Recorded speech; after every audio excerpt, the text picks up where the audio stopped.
You have to have the truth to have a starting point. If you want to know what makes people happy, write down progress equals happiness.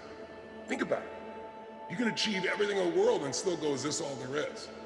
You can achieve something and be excited, but for how long? The only way you stay happy and excited is to keep growing. It's like life is hard. It's a crucifixion. That's right.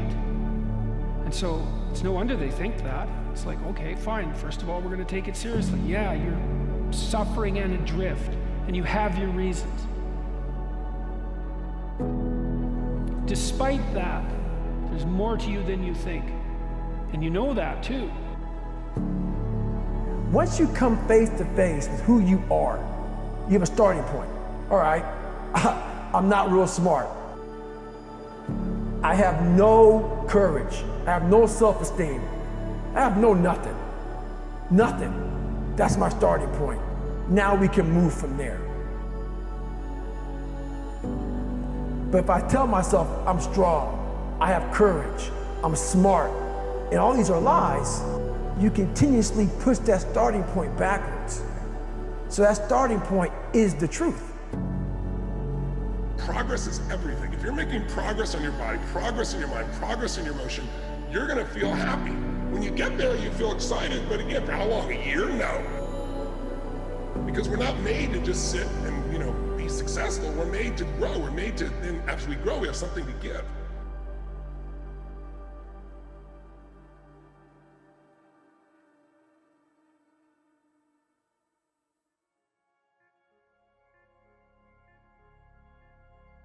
We're up here because of 4 a.m. We're up here because of 2-a-days or 5-a-days. We're up here because we had a dream and let nothing stand in our way. If anything tried to bring us down, we used it to make us stronger. We were never satisfied, never finished. Rest at the end, not in the middle. And I took that to heart. You envisioned something, you got clear about it, and then you started thinking about all the reasons why you wanted it.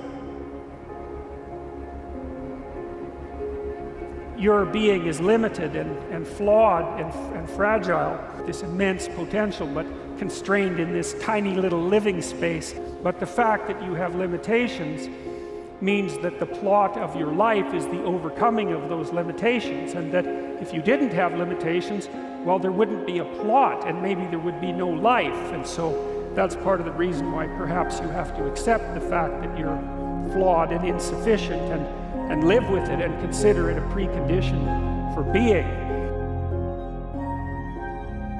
Your brain is the most powerful weapon in the world.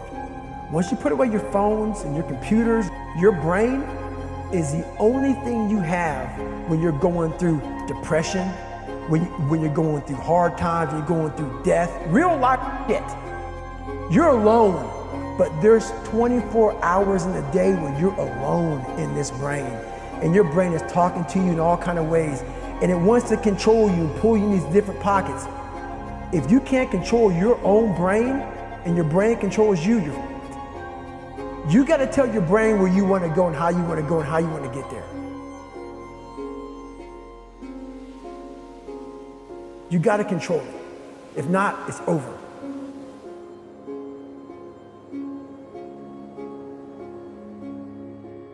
Courage is also physical. Again, courage does not mean you're not afraid. Courage means you're afraid, but you do it anyway.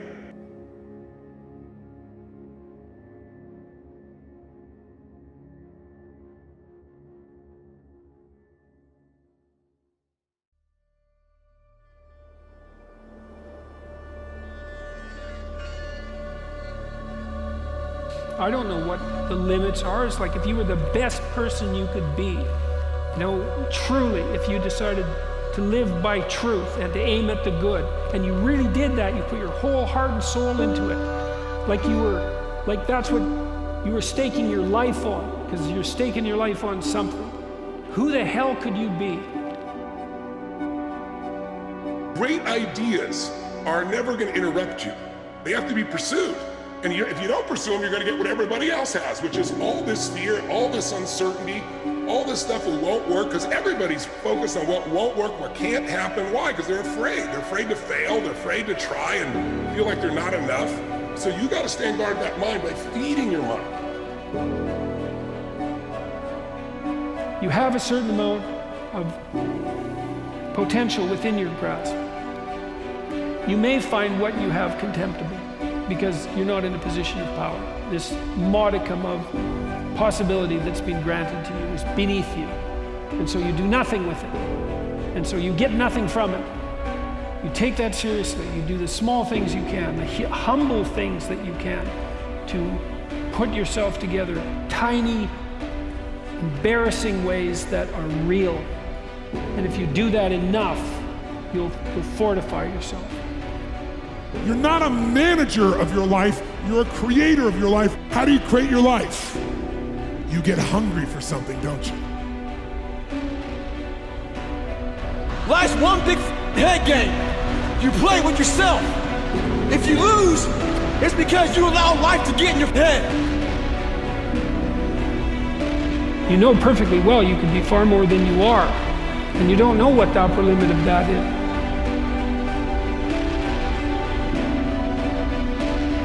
You cannot get to the mountaintop without taking a few missteps. You know, ask yourself, what's the opportunity from the failure, and get in the game, because when you get to the last hour of your last day, it will not be the failures you regret, it'll be all the risks you didn't take. When you push beyond what's comfortable, it develops this determination inside you, this sense of will.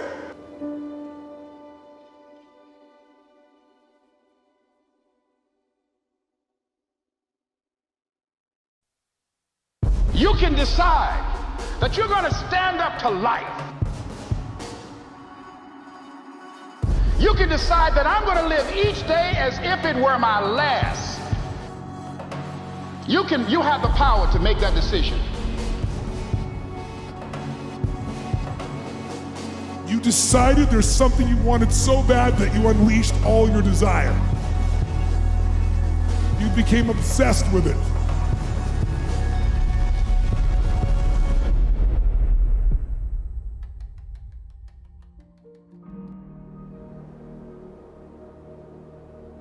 Everyone in this world wants to be better than where they are right now. What's stopping you? Oh, I know, you. You're standing in the way because you will put a pillar of thought in front of the thought, go be great. But Part of the reason you choose your damn sacrifice, because the sacrifice is inevitable, but at least you get to choose it. And then there's something that's even more complex than that in some sense, is that the problem with being a child is that all you are is potential, and it's really low resolution. You could be anything, but you're not anything. we create so many excuses to pursuing the best version of ourselves. What's your dream? So for me, failure is something that you should be afraid of. You should be afraid of, but that's why you should go out there and challenge yourself to fail. Because if you're not failing at something, that means you've set your goals to pass. And you know, most of us in life, we work so hard for things. We think life's going to be a certain way, but as you're going to discover, life is never a straight line. You know, we're taught that. We think line is just, I'm going to go from here to there. But if you look in nature, you never see a straight line in real nature. It's a straight line a human built it. And so it's a process of evolving, of growing, dropping back, growing, dropping back. And challenges are what really grow us. Let me ask a simpler question. What makes you happy? The thing that makes us happy are the things that we're passionate about. I really like, and when they say that, their face lights up. Then why don't you do more of that? Well, I can't because, then you don't want to be great. You're not ready to be great. You want to be good. You want to be okay. But you don't want to be great. Because great takes work. Great takes a level of discipline that is distraction-free.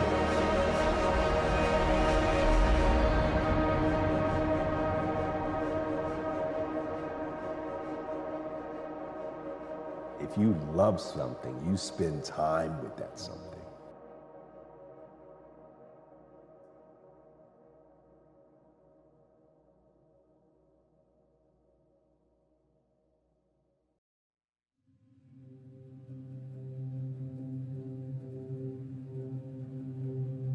It was the beginning of understanding what are the choices you make, again, the compounding assets that our choices, the choices we make, the compounding assets for our future. How do we be more true and kind to our future selves? How do we start making some more choices, make choices that, by hook or by crook, they're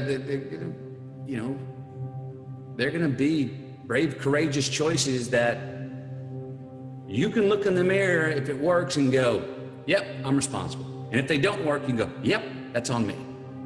Quit living in limbo, straddling the fence here or there. Be smart, don't be foolish, don't dive in. Courage to take more risks, courage to get uncomfortable. Nobody's journey is seamless or smooth. We all stumble, we all have setbacks. If things go wrong, you hit a dead end, as you will. It's just life's way of saying, time to change course. And people are starving for the antidote, and the antidote is truth and responsibility, right? And it isn't because that's what you should do in some I know better or someone knows better for you what you should do sense. That's the secret to a meaningful life, and without a meaningful life, then all you have is suffering and nihilism and despair and all of that, and self-contempt, and that's not good. And to stand up and take responsibility, and they all know that and are starving for that message. And if you were able to reveal the best of yourself to you in the world, that you would be an overwhelming force for good, and that whatever errors might be made along the way would wash out in the works.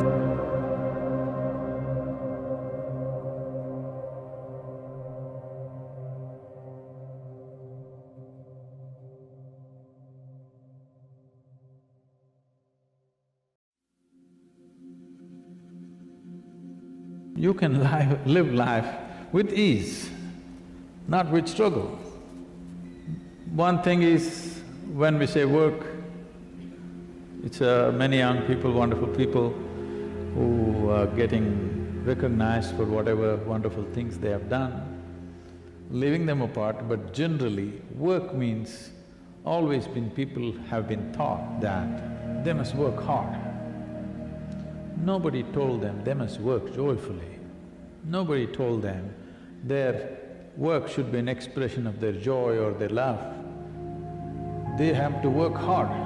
If you work hard, life will be tedious. How else will it be? You will do something hard only because you don't know how to do it. If you know how to do it, you would do it with ease. So without learning how to do something, if we try to do it, without investing enough time in perception, if life is all expression, then life becomes a big struggle.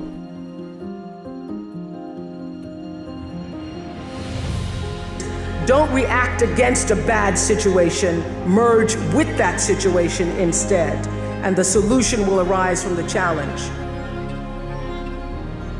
Every person's life is a story. The question is, some people's story is a warning, some people's story is an example. Right now, you're an example that's growing and expanding, and you have a chance to have this be the most incredible life, but it won't be a life without challenge.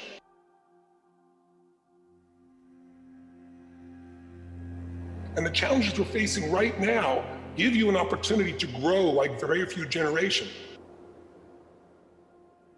What takes you years to accomplish, because you just can't get over the hump, you're looking for those few seconds after you finally figure out the equation to get you to finally pass, to succeed.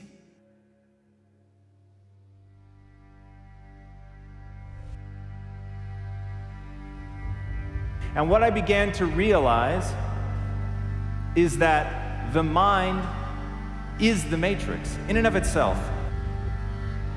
Because I can tell you right now, today, in this moment, I promise you, the matrix has you. This is water. To a fish, water is so ubiquitous it ceases to exist. Now, we all have that same thing, and it's playing on us, and it's keeping us from becoming who we want to become. And that thing is our mindset. It's our belief system. It is so ever present. It is so ingrained into the fabric of who you are and the way that you process data, you don't even notice it. You don't even know that it's real. And this is the thing that impacts your life. It is your inability to see that your mindset controls everything, that it is water in and of itself. Now, when I heard this from Shakespeare, I realized that once you become aware of the water, you can change everything. That you can go from a scared, lost kid to whomever you want to be. There's a lesson in this story. So many things are trying to come to you. So many doors are trying to open, but we're so attached to who we've been that we can't quite become all of who we're supposed to be.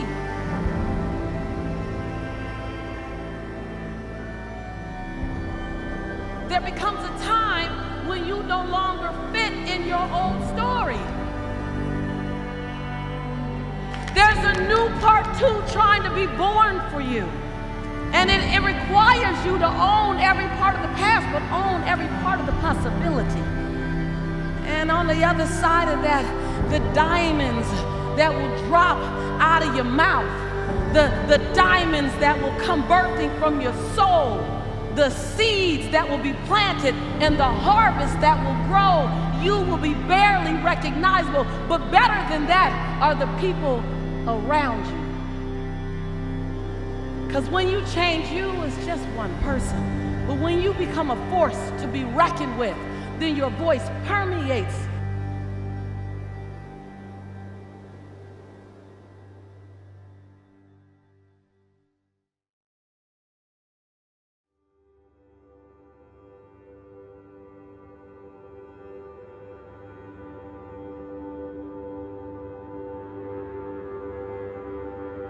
You are who you've been looking for.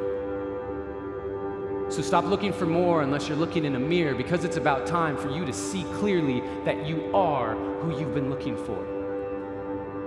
And that empty feeling you got, that hole in your chest, you only got that feeling because you think you're not blessed with everything you need.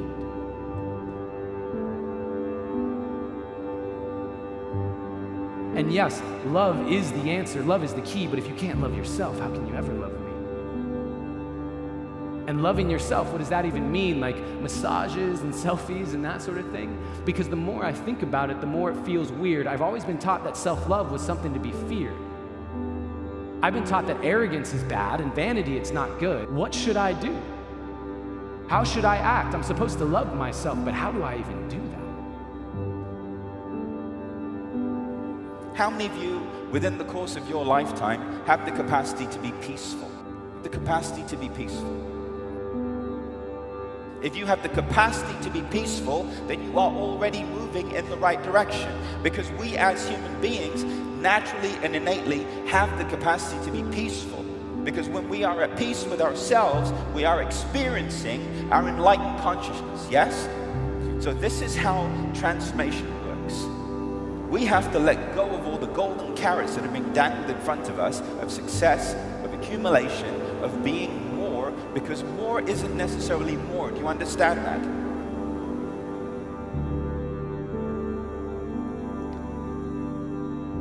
Pain plus reflection equals progress. If you take away reflection out of that equation, all you're left with is pain. Right? If pain plus reflection equals progress and you take away reflection, all you're left with is pain, there's no progress. And for a lot of us, when we're experiencing pain, when we're experiencing stress, when we're experiencing pressure, when we're experiencing challenges, we forget to reflect. And when you forget to reflect, you lose the opportunity for real progress. We forget to reflect because we get distracted. We try to avoid pain, or we try to numb pain. But when we reflect on pain, we have the opportunity to have progress in our lives. Treat yourself like someone you love. treat yourself like someone you love. Now, I had been standing, but I needed to be sitting because I couldn't believe that I had been letting myself keep forgetting that I was who I'd been looking for. And deep in my core, I knew it was time to stop looking for more until I could look through all my fear and look into a mirror and see clearly that the man looking back at me is the only one who can make me happy, and I am already enough.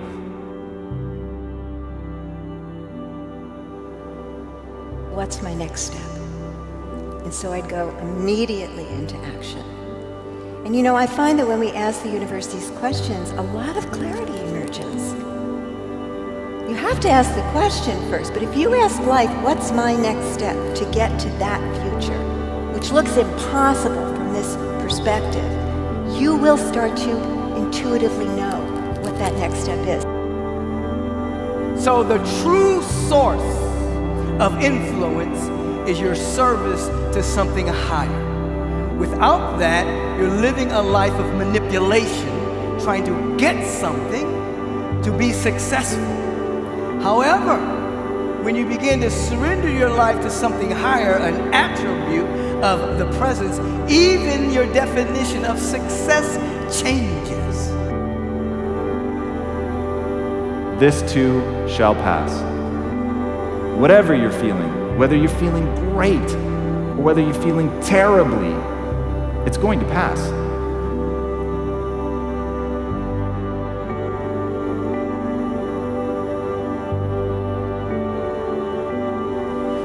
So helping people understand that that will pass, that there will be something beautiful again waiting for them. We have to redefine success to be peace. Because if you are not at peace, you are not successful. Do you get that? If pain is driving your need to produce, if you are not successful, you're running away from something.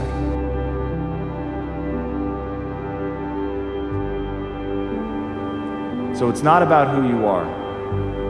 It's about who you want to become and the price you're willing to pay to get there. Become that person. Change the world. Change yourselves.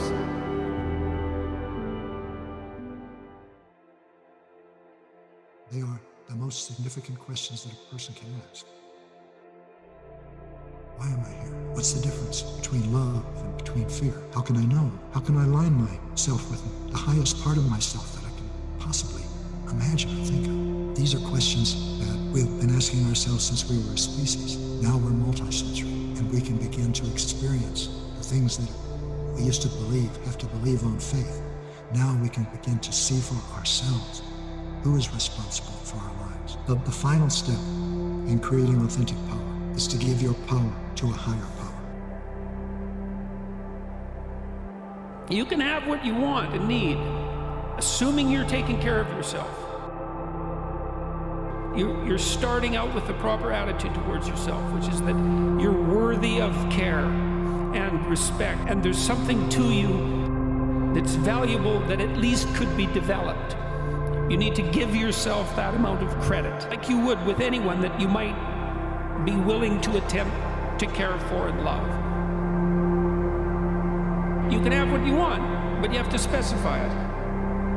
And so you're asked to write a few sentences, not to be obsessive about it, but to sketch it out.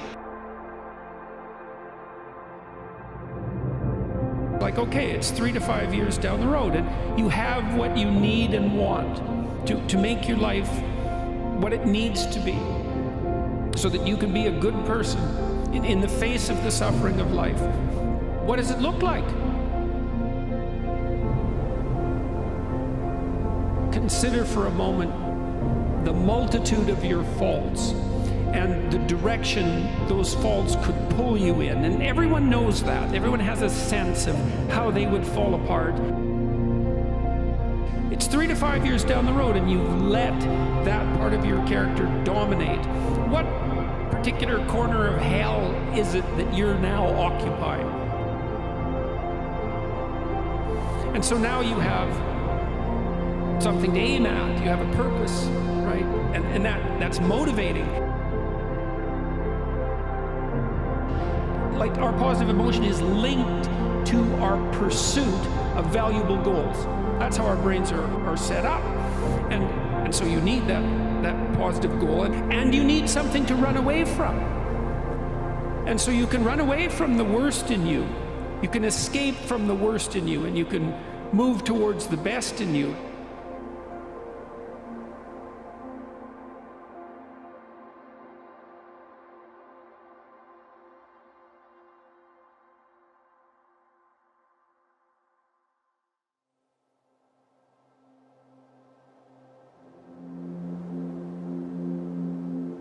It felt like we're drowning in information and we're starving for motivation. So like new ideas about, top 10 listicles about how to live better or be more productive and all that stuff, I think there's a sort of false promise there. Because like that's not the weak link. The weak link is, do I have enough drive in myself to do these things? And if we can unlock intrinsic motivation, we can unlock that I can't help but go do this because it fulfills me, and we can connect that to long-term development, then I think we got something much more potent and potentially transformative than post-it notes or affirmations.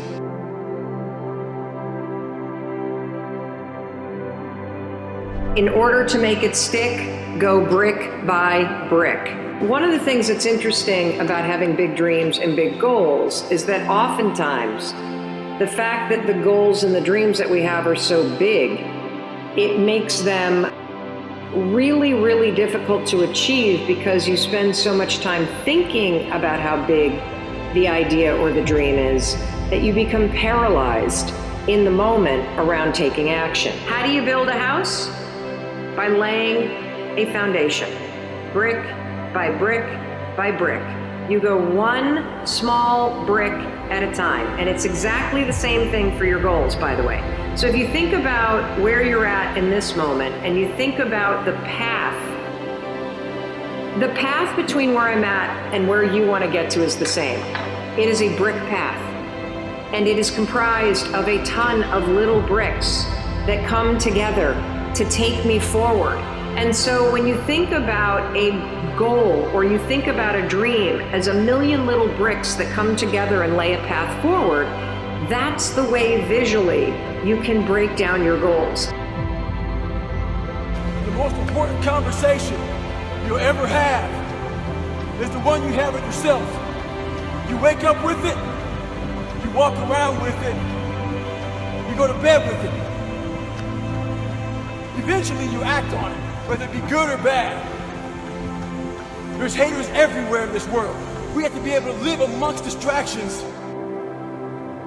and be undistracted. Stay in your own mind. Don't let them own yours.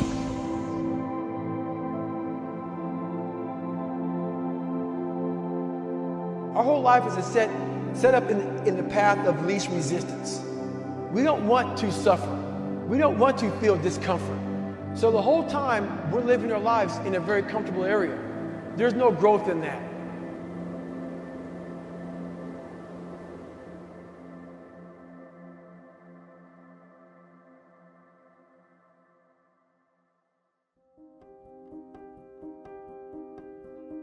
I stopped comparing myself to other people.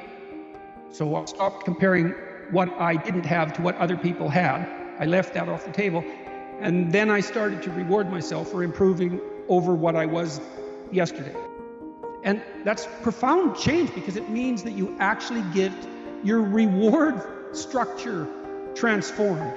And that's a big deal because that's your source of positive emotion and enthusiasm, encouragement, all of that. So now you can start to encourage yourself for genuine improvement. And it's also pragmatically extremely intelligent because incremental improvement repeated is virtually unstoppable. Once you become obsessed with something, it's okay to be unbalanced for a while. It's okay. Don't be all this stuff people say, you gotta be balanced. To be the best in the world at what you do, the best at what you do, you have to be unbalanced to find every bit of energy and strength that you have to pull it off. Then you get balanced once you become great.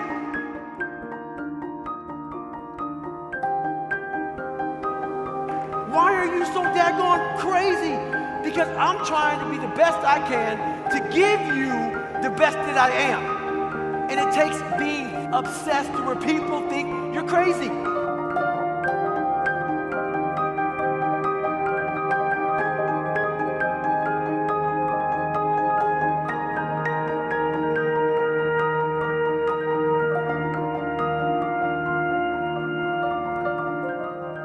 Become obsessed with being great.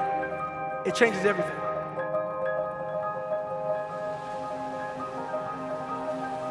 The best gift you can give yourself is to find something that motivates you. Find something that motivates you, turn that motivation into drive. Once you're driven, you can then push yourself very far. But the biggest gift you can give somebody is that they see your drive. They see your passion to become better. And then you can pass along that gift that you have given yourself onto someone else to be better. That's the best gift you can give somebody.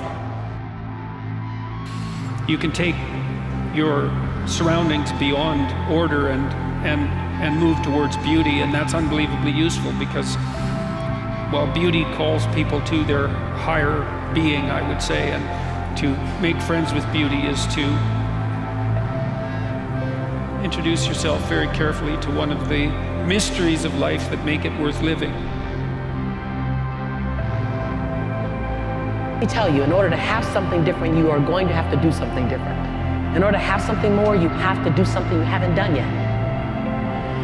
And when you look up, and you don't have to have a magnificent change over 12 months, have a small change over 30 days, and then a small change over 30 days, your breakthrough will come in needlepoint moves. And you'll look up in 5 years and not recognize your life. So when I say you've got to want it, you've got to want it bad enough to fight through that period where you don't know if you're going to pull it off. You're afraid that you're going to end up being a total loser. And the people that go on to do just extraordinary things with their lives, they're people that want this success so badly that they're willing to face the fact that they might prove themselves to be a loser, which of course is an illusion and isn't actually how it plays out. But they needed this huge desire to help them overcome the fear that they might be as big of a loser as they think they are, and that everyone else is going to finally see what a loser they are. So you have to build the desire. The greatest achievers who've ever walked among us know that they all came from the same intelligence and recognize and help people to find that within themselves. The number one quality and characteristic of these people who live at the apex, who are way beyond just taking care of their biological needs, who are way beyond their social needs, who are way beyond needing to be loved and so on. These are people who came here with a purpose. These are people who have a dharma. These are people who won't let anyone else determine what it is they're going to be. The number one quality of these people is that they are independent of the good opinion of other people. They listen to an inner voice. Not weakness, vulnerability. That's a whole different thing. To admit to the fact that you're vulnerable, that's a form of courage. That's not a form of weakness. But that leads you to take whatever steps are necessary to deal with that properly. It isn't some facade that you're invulnerable. No one is invulnerable by any stretch of the imagination. And to stand up and face that is the best route that you have. The people that win in life don't necessarily have more vision than you. See, it's not a lack of vision always that means that you are going to lose. It's a lack of a type of vision, which is depth perception. You think you're further away from the outcome, and so you pace yourself like it, and you jog all the time throughout your life. That means consequently, they get started earlier and they finish later. Because the second characteristic of self-actualizing people is that they are detached from outcome. They don't do what they do because of what result is going to come to them. What motivates self-actualizing people is, this is my calling. Everything is a teaching. The question isn't whether the teachers are there. The question is, how willing are you to pay attention? How willing are you to listen to that inner voice that no one else can hear? Do what I do because of the passion I feel. I am not here for anything external to myself. I am here because I have a passion within me.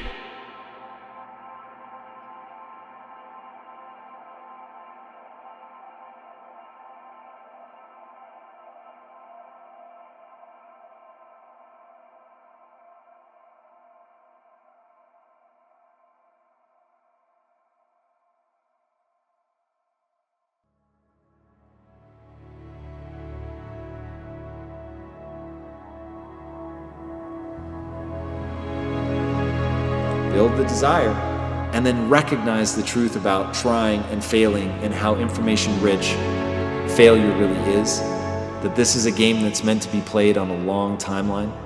The thing that I've always said to myself that's given me tremendous courage to move forward. I might not be very good at something yet. I might be about to embarrass myself as I embark upon whatever this thing is.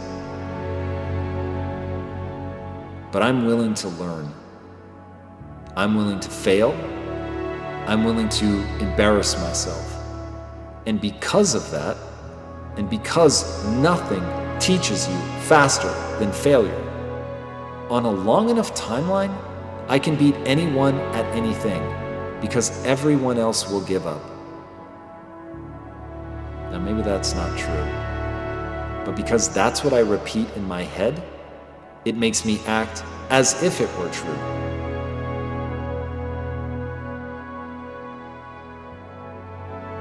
For you to decide. Here's some dysfunction in my career, my personal life, in my surroundings, and my friends. I know better. But I'm so used to doing wrong and being dysfunctional. I know better, but I don't want to do better. I refuse to be aware of something I could be and should be doing better, and purposely decide to not do it.